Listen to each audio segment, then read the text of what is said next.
Hello, what's up mga lods? Welcome back to my channel. For today's video guys, we are here sa Suba. Ay magpabugnaw o magpa-relax in this time.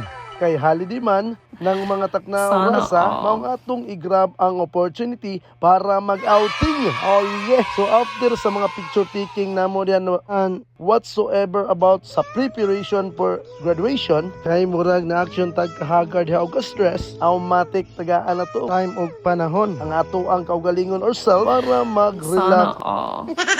Take asa ta mga to? Mali! Of course. So wa na daghang istorya, wa na daghang bagulbol. Atong abatihan na dayon paingon sa Suba with my companion in school. Kay excited sa na sila magtampisaw didto. Medyo ubay-ubay ta karong kuyuga. Matik andamo na totong kaugalingon. Alright, kay manglangoy ta karon. So ayan, kita ninyo perting enjoya ang mga kidos ug sa mga kaubanan sa buhat diha. So diri nga part mga lods, pwede ka diri mag ferry walk, mag water walk, mag-inukok, basta nayok, ug magpaanod, ambak-ambak man, kung gutumon, automatic salom rata, kay manguha tag isda diha. Aw, wala aptig minuto, kakuha na dayon og isda. Inyong migoy nga perti ka pisko.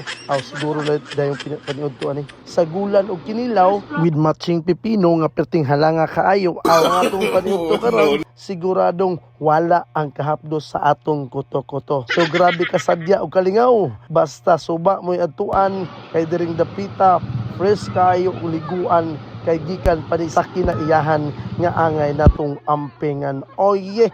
So enjoy ta karong mga oras sa takna mga lods, dire magtampisaw, magligid-ligid og uban pa. Alright, that's all for today. Hope you enjoy my short video that I was shared to you. Alright, lapdos bunal gihapon ta. This is your migoy sa kahanginan nagaingon. Oh yeah, lapdos. Oscar mali! Oscar! Hasta buhanga, oy! Sana all.